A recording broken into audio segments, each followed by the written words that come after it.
मुक़द्दस अब्बासी और आज हम स्टार्ट करने वाले हैं chapter 24 that is carbon compounds with oxygen containing functional groups. इसमें हर वो कंपाउंड पढ़ाया जाता है जिसमें कार्बन और ऑक्सीजन के कंपाउंड्स मौजूद होते हैं। अब जैसे इसमें अल्कोहल, कार्बोक्सिलिक एसिड वगैरह ये चीज़ें आ जाती हैं। सबसे पहले हम अल्कोहल्स को स्टडी करते हैं। अल्कोहल ऐसे फंक्शनल ग्रुप को कहते हैं जिसमें कार्बन चेन के साथ OH यानी हाइड्रोक्सिल ग्रुप अटैच हुआ हुआ हो। ठीक, अगर एक हाइड्रोक्सिल ग्रुप अटैच है तो वो मोनोहाइड्रिक अल्कोहल होता है, अगर दो हैं तो डाईहाइड्रिक। इस तरीके से अगर दो से ज़्यादा हो, तीन से ज़्यादा हो तो वो पॉलीहाइड्रिक अल्कोहल में शामिल हो जाता है। फिर जैसे हमने अल्काइल हैलाइड्स पे पढ़ा था कि जिस कार्बन के साथ अल्काइल हैलाइड ग्रुप अटैच था वो अगर फर्दर एक कार्बन के साथ अटैच हो तो उसे हम प्राइमरी अल्कोहल कहते हैं। इसी तरीके से अगर OH ग्रुप एक कार्बन के साथ अटैच है, वो फर्दर एक ही कार्बन के साथ अटैच है तो प्राइमरी, दो कार्बन के साथ अटैच हो तो सेकेंडरी, तीन कार्बन या तीन चेन के साथ अटैच हो तो टर्शियरी अल्कोहल कहलाएगा।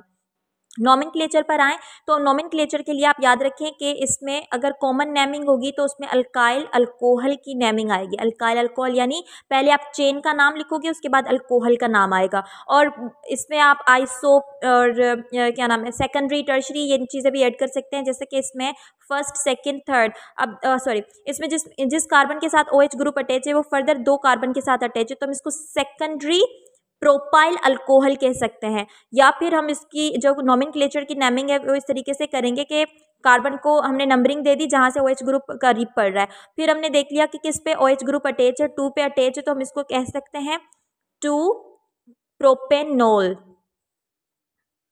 यानी पहले आप इसमें अल्केन का नाम लगाएंगे और फिर ओल ऐड कर देंगे, अल्केन ओल। ठीक, या फिर आप इसको ऐसे भी नाम दे सकते हो, प्रोपेन 2 ओल। इसमें देखें कि हाइड्रोक्सिल ग्रुप यहाँ से करीब पड़ रहा है तो 1 2 3 4 तो ये हो जाएगा ब्यूटेन 2 ओल। ठीक, इसमें देखेंगे तो ये 1 2 3, आप इसको भी कह सकते हो, इसको भी कह सकते हो, तो 2 मिथाइल 2 प्रोपेनॉल। इसी तरीके से आप इनकी भी नेमिंग कर सकते हैं, 1 2 3 4, 3 मिथाइल 1 ब्यूटेनॉल। ठीक, फर्दर आप इसकी प्रैक्टिस कर लीजिएगा। अल्कोहल ग्रुप का जो पहला मेंबर है दैट इज़ मिथेनॉल या फिर मिथाइल अल्कोहल, जिसका केमिकल फॉर्मूला है CH3OH। मिथेनॉल को वुड स्पिरिट भी कहा जाता है क्योंकि सबसे पहले जब इसकी प्रिपरेशन होती थी तो वुड से की जाती थी और वुड की डिस्ट्रक्टिव डिस्टिलेशन से इसको प्रिपेयर किया जाता था। वुड की डिस्ट्रक्टिव डिस्टिलेशन से वोलेटाइल इन्फ्लेमेबल गैसेस मिलती थी, वुड चारकोल और पायरोलिजिनस एसिड, यानी गैसियस फॉर्म में भी, सॉलिड फॉर्म में भी और लिक्विड फॉर्म में भी इसके 3 स्टेट्स ऑफ मैटर में इसके 3 प्रोडक्ट्स आते थे। अब ये जो पायरोलिजिनस एसिड है ये एक स्ट्रॉन्गली एसिडिक डिस्टिलेट होता है जिसमें वेरियस ऑर्गेनिक कंपाउंड्स मौजूद होते हैं, methanol, ethanol, acetone, acetic acid. इन सबको फ्रैक्शनल डिस्टिलेशन से सेपरेट कर सकते हैं। तो फ्रैक्शनल डिस्टिलेशन से मिथेनॉल ऑब्टेंड हो जाता था। ये था ओल्ड मेथड। लेकिन अब जो रिसेंटली लैब्स वगैरह में प्रिपेयर किया जाता है that is through the hydrogen gas और एंड वाटर गैस से हम इसको बना सकते हैं मिथेनॉल को।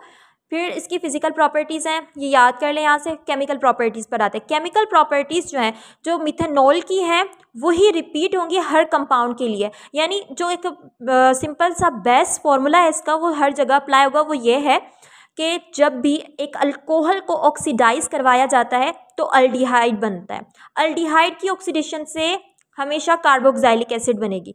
अब आप देखें, अगर अल्कोहल में एक कार्बन की चेन यानी मिथेनॉल यूज़ हुआ है तो फॉर्मल्डिहाइड बनेगा, और अगर यहाँ पर इथेनॉल यूज़ हुआ होगा तो एसिटल्डिहाइड बनेगा। यानी कार्बन की नंबरिंग पर डिपेंड करता है, वरना फॉर्मल्डिहाइड बनेगा हमेशा जो अल्कोहल है उसके ऑक्सीडेशन से, और अल्डिहाइड की ऑक्सीडेशन से हमेशा कार्बोक्सिलिक एसिड बनेगा।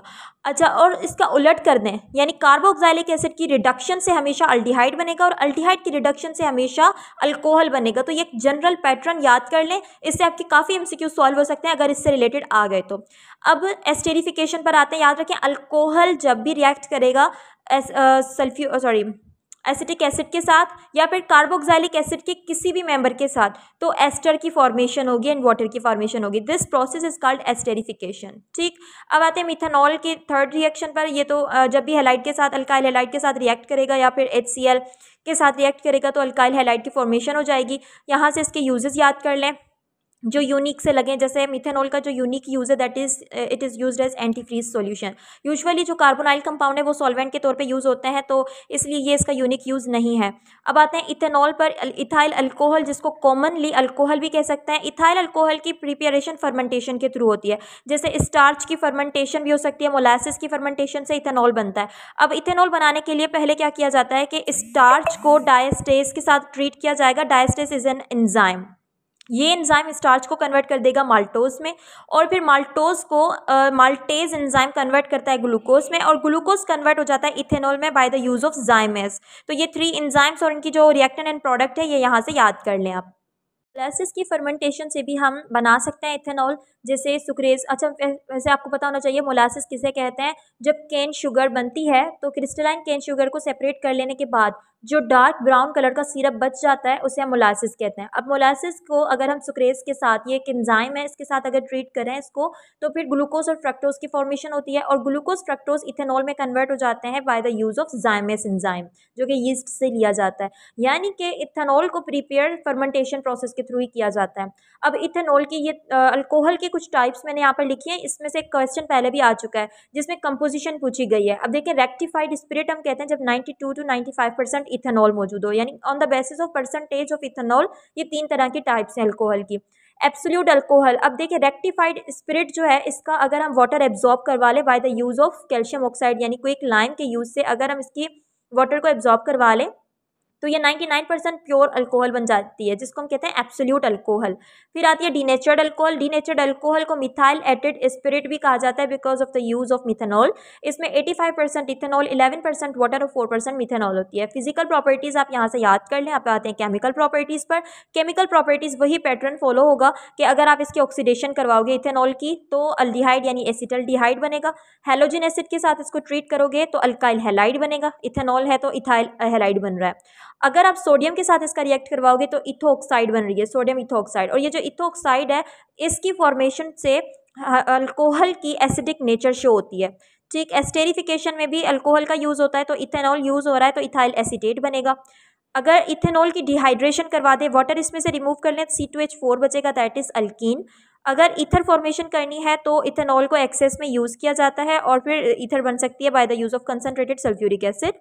डिहाइड्रोजिनेशन ऑफ इथेनॉल, जिसको दूसरे अल्फाजों में हम ऑक्सीडेशन भी कह सकते हैं, इससे भी देखेंगे तो इथेनॉल बन रही है। तो ये इसके कुछ यूजेस हैं। हर एक स्टेप को याद करने की जरूरत नहीं है, एक सिंपल सा पैटर्न फॉलो हो रहा है, उस पैटर्न को जहन में रखना है बस। ये इसके यूजेस याद कर लें। इसमें जो यूनिक सा यूजेस है दैट इज़ परफ्यूम की बेस होती है डिओडराइज्ड इथेनॉल, और लो टेम्परेचर थर्मोमीटर वगैरह, ये इसके कुछ यूजेस। फिनॉल पर आते हैं। फिनॉल के कुछ कंपाउंड्स हैं जिनके नाम आप बुक से याद कर लें, एंड में मैं भी शेयर कर दूंगी वो सारे नाम आपसे। अब आते हैं फिनॉल की प्रिपरेशन पर। फिनॉल को सोडियम हाइड्रोक्साइड के यूज़ से हम बना सकते हैं। जैसे अगर हम सोडियम हाइड्रोक्साइड का 10% क्लोरोबेंजीन के साथ रिएक्ट करवाएं तो भी फिनॉल बनेगी, और सोडियम हाइड्रोक्साइड को बेंजीन सल्फोनेट के साथ रिएक्ट करवाएं तो भी फिनॉल बन सकती है। फिजिकल प्रॉपर्टीज़ आप यहाँ से याद कर लें। केमिकल प्रॉपर्टीज़ पर आएँ तो देखें, अगर फिनॉल को सोडियम हाइड्रोक्साइड के साथ ट्रीट करें तो सोडियम फिनॉक्साइड बनेगी। जिंक डस्ट के साथ रिएक्शन से बेंजीन बनती है, ये बेंजीन की प्रिपरेशन में भी याद किया था। हेलोजिनेशन से साइक्लोहेक्सेनॉल की फॉर्मेशन हो रही है, और हाइड्रोजिनेशन से हेलोजिनेशन से 2,4,6 ट्राइब्रोमो फिनॉल बन रहा है। अगर ब्रोमीन है, अगर क्लोरो है तो इस तरीके से मतलब हेलो फिनॉल बनेगा। नाइट्रेशन पर आए तो नाइट्रेशन डिपेंड करती है कि concentrated sulphuric nitric acid use हुआ है या फिर डाइल्यूट। अगर आप डाइल्यूट नाइट्रिक एसिड यूज़ करेंगे तो ऑर्थो और पैरा वाली प्रोडक्ट्स बनेंगे, और अगर आप कंसनट्रेटेड नाइट्रिक एसिड के साथ रिएक्ट करवाओगे तो पिक्रिक एसिड की फॉर्मेशन होती है। सल्फोनेशन करवाएं, सल्फ्यूरिक एसिड के रिएक्ट करवाने से भी क्या होगा कि ऑर्थो और पैरा की प्रोडक्ट्स ही बनेंगी, लेकिन डिपेंड करता है कि कौन सी प्रोडक्ट मेजर बनी है, तो वो टेम्परेचर डिपेंडेंट होता है। अगर लो टेम्परेचर पर रिएक्ट करवाया है तो जो ऑर्थो प्रोडक्ट होगी वो मेजर होगी, और अगर आपने हाई टेम्परेचर पर रिएक्ट करवाया है तो पेरा प्रोडक्ट जो होती है वो मेजर होती है। फिनॉल के कुछ यूजेस हैं, ये यहाँ से याद कर लें। अब आते हैं ईथर पर। ईथर का जनरल फार्मूला CnH2n+2O है, या फिर हम इसको ROR भी लिख सकते हैं। इसे हम एनहाइड्राइड ऑफ अल्कोहल भी कहते हैं। देखिए, अगर हम 2 अल्कोहल मॉलिक्यूल्स यूज़ कर रहे हैं, उनमें से अगर वाटर रिमूव हो जाए तो डिहाइड्रेशन ऑफ अल्कोहल से बन रहा है ईथर, और ईथर का ये जनरल फार्मूला देख लें इस तरीके से। अगर ऑक्सीजन के दोनों साइड जो अल्काइल ग्रुप लगे हैं वो एक जैसे हैं, सेम हैं, तो सिमेट्रिकल ईथर कहलाएगा, और अगर डिफरेंट है तो अनसिमेट्रिकल ईथर कहलाएगा। अब सिमेट्रिकल ईथर के कॉमन नेम, या मतलब अनसिमेट्रिकल कॉमन नेम में एक ही पैटर्न फॉलो होता है, that is di sorry, alkyl ether, यानी पहले आप अल्काइल ग्रुप का नाम लगाएंगे और एंड में आप ईथर का नाम ऐड कर देंगे, जबकि IUPAC नेम में आप इसमें अल्कोऑक्सी अल्केन का नाम ऐड करेंगे, अल्कोऑक्सी अल्केन, इस हिसाब से आप इसकी नेमिंग करेंगे। जैसे अगर हम इसको कॉमन नेम दें तो अल्काइल ईथर के हिसाब से इसके दोनों एक जैसे अल्काइल ग्रुप है तो हम डाई इथाइल ईथर कहेंगे, लेकिन अगर एक जैसे नहीं है तो फिर हम अल्फ़ाबेटिकल ऑर्डर में पहले इथाइल आता है फिर मिथाइल, इस हिसाब से इथाइल मिथाइल ईथर दे देंगे इसको नाम। ठीक, जैसे इसे कहेंगे आइसोप्रोपाइल मिथाइल ईथर। अगर हम IUPAC की बात करें तो अल्कोऑक्सी अल्केन के हिसाब से नाम आएगा। अब अल्कोऑक्सी कौन सी वाली चेन को कहेंगे जो छोटी नजर आए, जैसे ये तो एक जैसे है तो हम इसे कहेंगे इथोऑक्सी इथेन, लेकिन इसमें जो छोटी चेन है दैट इज मिथाइल, तो ये हो जाएगा मिथोऑक्सी इथेन। यहाँ पर छोटी चेन CH3 है, मिथोऑक्सी प्रोपेन, लेकिन यहाँ पर आप नंबरिंग भी कर सकते हो 1 2 3, तो 2 मिथोऑक्सी प्रोपेन, इसमें भी नंबरिंग हो सकती है 1 2 3, जो जहाँ से आपको लंबी चेन नजर आए वहाँ पे नंबरिंग देके फिर ये हो जाएगा 2 मिथाइल एंड 2 इथोऑक्सी प्रोपेन। इस तरीके से हम इसकी नेमिंग कर सकते हैं। अब इसका मेजर जो जिस कंपाउंड को डिस्कस किया गया है that is diethyl ether. Diethyl ether की प्रिपरेशन विलियमसन सिंथेसिस से हो सकती है। विलियमसन सिंथेसिस में इथाइल अल्कोहल और सोडियम मेटल का यूज़ किया जाता है और उससे हम डाइथाइल ईथर बना लेते हैं, और या फिर हम इसको इथाइल क्लोराइड को सिल्वर ऑक्साइड के साथ ट्रीट करेंगे तो भी इथर डाइथाइल ईथर बन सकती है। ये इसकी कुछ फिजिकल प्रॉपर्टीज़ हैं, इतनी इंपॉर्टेंट कोई ज़्यादा नहीं है, बस ये याद रखना है कि हाईली इन्फ्लेमेबल होती है, तो यहाँ से इसकी फिजिकल प्रॉपर्टीज़ देख लें। डाइथाइल जो है रिलेटिवली अनरिएक्टिव होता है क्योंकि इसकी स्टेबिलिटी ग्रेटर होती है, फिर भी अगर इसको हाइड्रोजन आयोडाइड के साथ ट्रीट करें तो ऑक्सोनियम आयन की फॉर्मेशन होती है। ये इंपॉर्टेंट है कि ऑक्सोनियम आयन की फॉर्मेशन कौन से रिएक्शन में होती है, तो वो डाइथाइल ईथर क्या वो हाइड्रोजन आयोडाइड के साथ ट्रीट करने से होगी। ऑक्सोनियम आयन अनस्टेबल होगा क्योंकि इस पर ऑक्सीजन के ऊपर पॉजिटिव चार्ज आ रही है, इस वजह से ये अपने आप को ये जो आयोडाइड है ये इस हाइड्रोजन को इस इथाइल ग्रुप को रिमूव करके खुद अटैच हो जाएगा इसके साथ, इथाइल ग्रुप को रिमूव कर लेगा और ये रीअरेंज होकर इथाइल अल्कोहल की फॉर्मेशन हो जाएगी। ठीक, ये उसके कुछ यूजेस हैं, यहाँ से आप यूजेस याद कर लें, ये याद करने वाली चीज़ें हैं। तो अल्डिहाइड पर आते हैं। अल्डिहाइड में क्या होता है कि ये जो कार्बोनाइल ग्रुप है, इस कार्बोनाइल ग्रुप के एक साइड अगर अल्काइल ग्रुप अटैच है, दूसरी तरफ हाइड्रोजन अटैच है, then it is called aldehyde. और अगर इस यहाँ पर कोई और अल्काइल ग्रुप अटैच होगा तो ये ओवरऑल कीटोन कहलाएगा। अब इसकी नेमिंग पर आए तो जहाँ पर देखें एक तरफ तो हाइड्रोजन है तो फर्स्ट कार्बन हमेशा यही होगा जिस पे कार्बोनाइल ग्रुप लगा हुआ है, तो हम इसी कार्बन को फर्स्ट कहेंगे। ठीक, इसके लिए एंडिंग जो होगी ग्रुप नेमिंग में अल लगेगा, एंड में सफिक्स जो यूज़ हम करेंगे वो AL यानी अल यूज़ होगा। तो जितने कार्बन हो उसके आगे अल लगा लो, जैसे ये एक कार्बन है तो हम इसको नाम देंगे मिथेनल। ठीक, इसको नाम देंगे 1 2 इथेनल। इसकी नेमिंग करेंगे तो 1 2 3 2 मिथाइल प्रोपेनल। इसकी नेमिंग करेंगे तो 1 2 3 4 3 मिथाइल ब्यूटेनल। इस तरीके से नेमिंग होगी, यानी कार्बोनाइल को हमें फर्स्ट कार्बन कहना है। कीटोन में देखें तो कार्बोनाइल कहाँ से करीब पड़ेगा वहीं से नेमिंग स्टार्ट होगी, तो 1 2 3 4। अब यहाँ पर जो सफिक्स यूज होगा दैट इज ऑन। ठीक, इसमें हम इसको नाम देंगे 2 ब्यूटेनॉन या फिर ब्यूटेन 2 ऑन। ठीक, पहले आप इसके अल्काइल ग्रुप का नाम लिखें ब्यूटेन, उसके बाद आपने हाइफिन लगा के नंबर लगाना है कि किस नंबर पर कार्बोनाइल आ रहा है और फिर ऑन लगा दें, ब्यूटेन 2 ऑन। यहाँ पर देखें तो कार्बोनाइल ग्रुप यहाँ से करीब पड़ रहा है 1 2 3 4 5 एंड 6। तो पहले ब्रांचेस को नेमिंग करते हैं, 2 4 डाई मिथाइल एंड 3 पर आ रहा है ना ऑन, तो हम इसको इस तरीके से लिखेंगे 2 4 डाई मिथाइल, फिर इसके अल्काइल ग्रुप को नाम दें दैट इज हेक्सेन, हेक्सेन, और 2 पे कार्बोनाइल आ रहा है, सॉरी 3 पे, तो हम इसको इस तरीके से लिखेंगे 3 ऑन। इस तरीके से हम इसकी भी नेमिंग कर सकते हैं। यहाँ से कार्बोनाइल इस तरफ से करीब पड़ रहा है 1 2 3 4 5 6, तो ये हो जाएगा 5 5 डाई मिथाइल हेक्सेन 3 ऑन। सो इस तरीके से हम इसकी नेमिंग कर सकते हैं।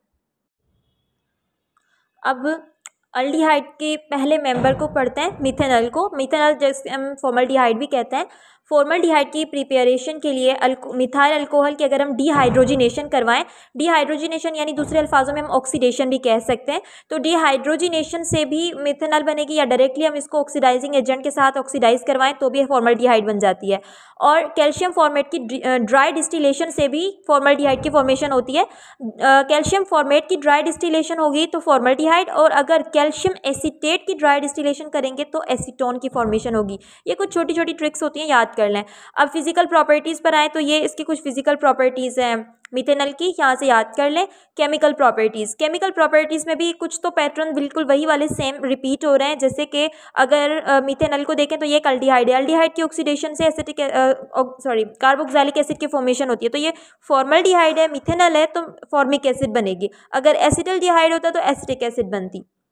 और फिर इसमें कुछ एडिशन रिएक्शन भी होते हैं फॉर्मल्डिहाइड में देखें तो कार्बोनाइल ग्रुप देखें अटैच है, कार्बोनाइल में एक पाई बॉन्ड मौजूद है। अब पाई बॉन्ड की ब्रेकिंग से 2 सिग्मा बॉन्ड बनते हैं, ये बात आपको याद होगी। तो ऐसा होगा कि इसमें एडिशन कार्बोनाइल की इस तरीके से होगी कि ऑक्सीजन पर पार्शियल नेगेटिव चार्ज है because of high electronegativity of oxygen, और कार्बन पर पार्शियल पॉजिटिव चार्ज है। और अगर कोई चीज़ हम इसमें ऐड करवा रहे हैं तो उसमें जो पॉजिटिव स्पीशी होगी वो ऑक्सीजन के साथ रिएक्ट करेगी because of having positive charge, और जो नेगेटिव स्पीशी होगी वो कार्बन के साथ रिएक्ट करेगी। तो आप इस तरीके से देखेंगे कि पैटर्न फॉलो हो रहा होगा। जैसे लेट्स सपोज कि HCN की हमें एडिशन करवानी है तो CN पर माइनस चार्ज होती है और हाइड्रोजन पर पॉजिटिव हमेशा किसके साथ, ऑक्सीजन के साथ रिएक्ट करेगी, तो ये हाइड्रोजन जाके ऑक्सीजन पे अटैक करेगा और ये जो CN है ये कार्बन के साथ अटैच हो जाएगी। तो आप देख सकते हैं कि इस कार्बन के साथ 2 हाइड्रोजन जो पहले अटैच थे वही हैं, ऑक्सीजन के साथ हाइड्रोजन अटैच हो गया, और दूसरी तरफ से CN जिसे हम कहते हैं सायोनोहाइड्रिन।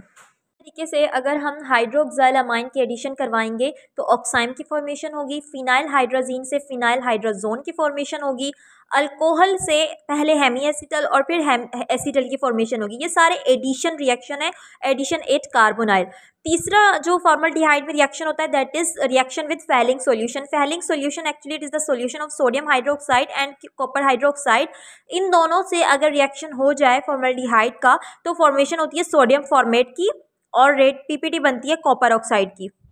फिर फॉर्मल्डिहाइड का एक और रिएक्शन है famous that is Cannizzaro reaction. In the absence of alpha hydrogen की गैर मौजूदगी में अल्डोल कंडेंसेशन नहीं होती, ठीक। तो इसलिए इसकी जो फॉर्मल्डिहाइड की सेल्फ ऑक्सीडेशन रिडक्शन रिएक्शन होती है, सेल्फ ऑक्सीडेशन रिडक्शन में क्या होता है कि फॉर्मल्डिहाइड एक तरफ से रिड्यूस हो रहा होता है, दूसरी तरफ से ऑक्सीडाइज हो रहा होता है, यानी 2 फॉर्मल्डिहाइड अगर सोडियम हाइड्रोक्साइड के साथ ट्रीट करें तो एक फॉर्मल्डिहाइड देखें ऑक्सीडाइज होके सोडियम फॉर्मेट बना रहा है, तो दूसरा जो है वो रिड्यूस होके मिथेनॉल बना रहा है।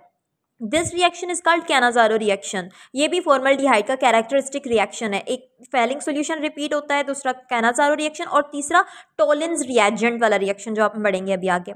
रिडक्शन अगर मिथेनॉल की करवाएं तो मिथेनॉल की, तो मिथेनॉल की फॉर्मेशन होगी, पॉलीमराइजेशन से मेटा फॉर्मल्डिहाइड की फॉर्मेशन होती है। अब फॉर्मल्डिहाइड का एक और रिएक्शन है विद टोलिन्स रिएजेंट। इस टोलिन्स रिएजेंट जो होता है वो अमोनिकल सिल्वर नाइट्रेट सॉल्यूशन होता है, जिसको अगर हम ट्रीट करें फॉर्मल्डिहाइड से तो सिल्वर खुद रिड्यूस हो जाता है और फॉर्मल्डिहाइड ऑक्सीडाइज होकर अमोनियम फॉर्मेट बनाता है।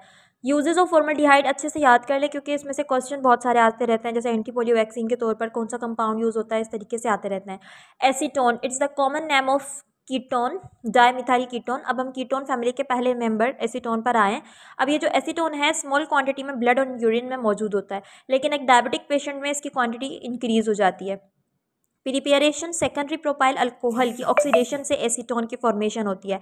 अगर प्राइमरी अल्कोहल की ऑक्सीडेशन करवाएं तो मिथेनॉल बनता है, प्राइमरी अल्कोहल से फॉर्मल्डिहाइड की फॉर्मेशन होती है और सेकेंडरी प्रोपाइल अल्कोहल से एसीटोन की फॉर्मेशन होती है।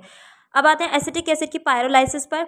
एसिटिक एसिड की पायरोलाइसिस से भी एसीटोन की फॉर्मेशन होती है और कैल्शियम एसीटेट की ड्राई डिस्टिलेशन से भी एसीटोन बनता है। ये पहले मैंने आपको बताया था कि कैल्शियम फॉर्मेट की ड्राई डिस्टिलेशन फॉर्मल्डिहाइड प्रोड्यूस करेगी और कैल्शियम एसीटेट की ऑक्सीडेशन से ड्राई डिस्टिलेशन से एसीटोन प्रोड्यूस होगा। एसीटोन की फिजिकल प्रॉपर्टीज़ यहाँ से याद कर लीजिएगा। एसीटोन के कुछ यूजेस यहाँ पर गिवन है, ये यहाँ से याद कर लें। जैसे इसका यूनिक यूज़ है कि नेल पॉलिश रिमूवर के तौर पे इसको यूज़ किया जाता है। आप यूनिक यूजेस और यूनिक फिजिकल प्रॉपर्टीज़ पर जाया करें। अब कार्बोक्सिलिक एसिड पर आएँ तो कार्बोक्सिलिक एसिड जो है ना कार्बोनाइल ग्रुप और हाइड्रोक्सिल ग्रुप से बना हुआ है। That is COOH carboxyl group. अब कार्बोक्सिलिक एसिड जो है इसके नॉमेनक्लेचर पर आए तो कार्बोक्सिलिक एसिड A1 साइड पर होगा, तो नंबर 1 कार्बन हम हमेशा इस कार्बोक्सिल ग्रुप के कार्बन को ही देंगे। आगे आप जहाँ से चेन लंबी हो वहाँ पर चले जाएं, 1 2 3 4। अब देखें 2 पर मिथाइल ग्रुप आ रहा है तो हम इसको नाम इस तरीके से देंगे कि इसको ओइक एसिड, ये इसका सफिक्स यूज होगा आईयूपीएसी नेमिंग में ना। तो 2 मिथाइल 4 कार्बन है तो ब्यूटेनोइक एसिड होगा। ठीक, अगर यहाँ इसकी नेमिंग करें तो 1 2 3 4 5, तो ये इस तरीके से हो जाएगा 2 3 डाई मिथाइल पेंटेनोइक एसिड। इसमें टोटल 16 कार्बन आ रहे हैं तो हेक्सा डीकेनोइक एसिड। इसमें टोटल 18 कार्बन है तो ऑक्टा डीकेनोइक एसिड। इसमें देखें तो 2 पे हाइड्रोक्सी ग्रुप आ रहा है, 2 हाइड्रोक्सी प्रोपेनोइक एसिड। इस तरीके से इसकी आईयूपीएसी नेमिंग होगी। ऑक्सैलिक एसिड का पहला मेंबर एसिटिक एसिड है जिसको हम इथेनोइक एसिड भी कहते हैं। इथेनोइक एसिड को बनाने के लिए वुड से हम डिस्ट्रक्टिव डिस्टिलेशन वुड की जब कहते हैं तो एक लिक्विड मिलता है जिसको हम पायरोजिनस एसिड कहते हैं। उसके अगर हम फ्रैक्शनल डिस्टिलेशन करें तो भी हमें एसीटोन मिलती है, जैसे हमने उसमें से मिथेनॉल निकाल ली थी। इथाइन जो है उसकी रीअरेंजमेंट से, जैसे इथाइन की अगर हम ऑक्सीडेशन करवाते हैं विनाइल अल्कोहल बना, विनाइल अल्कोहल के रीअरेंजमेंट से एसिटल्डिहाइड, फिर एसिटल्डिहाइड के ऑक्सीडेशन से हमें एसिटिक एसिड मिली। तो ये भी एक मेथड ऑफ प्रिपरेशन है एसिटिक एसिड का। फिजिकल प्रॉपर्टीज़ यहाँ से याद रख लें आप। अगर फिजिकल एक पॉइंट इसमें याद रखें कि एसिटिक एसिड में से वाटर अगर रिमूव करवा दिया जाए तो वो जो क्रिस्टलाइन मैटर बचता है उसे हम कहते हैं ग्लेशियर एसिटिक एसिड। ठीक, और ये जो ग्लेशियर एसिटिक एसिड है ये इसकी स्ट्रक्चर है, यहाँ से याद कर लें।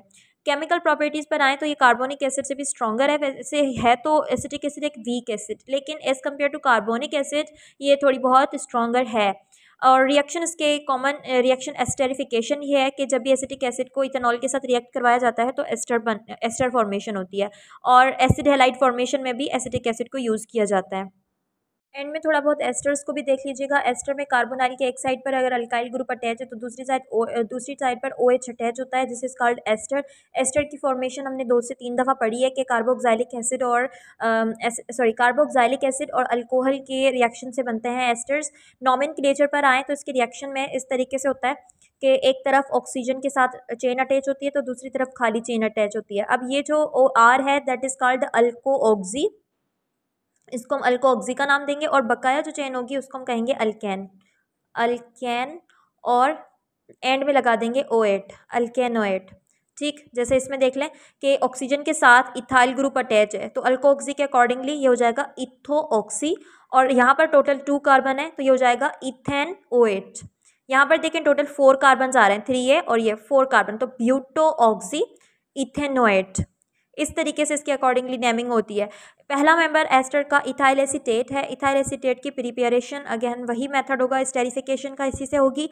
फिजिकल प्रॉपर्टीज़ आप याद कर लें यहाँ से, और इसके यूजेस को भी देख लीजिएगा। यहाँ पर ये चैप्टर एंड हो जाता है। आप इससे रिलेटेड जितने भी प्रॉब्लम्स वगैरह हैं उनको सॉल्व कर लें, और MCQs वगैरह, सॉरी प्रॉब्लम्स तो नहीं होंगी, MCQs इससे रिलेटेड जितने भी है वो सॉल्व कर लें, और थोड़ा बहुत नॉमेनक्लेचर की प्रैक्टिस करवाइएगा। वीडियो में मैंने 2 से 3 एग्जाम्पल देकर समझाया, लेकिन नॉमेनक्लेचर बुक में जितने भी एग्जाम्पल्स गिवन हैं वो सारे के सारे आपको करने हैं। Thank you so much. अल्लाह हाफिज़, टेक केयर।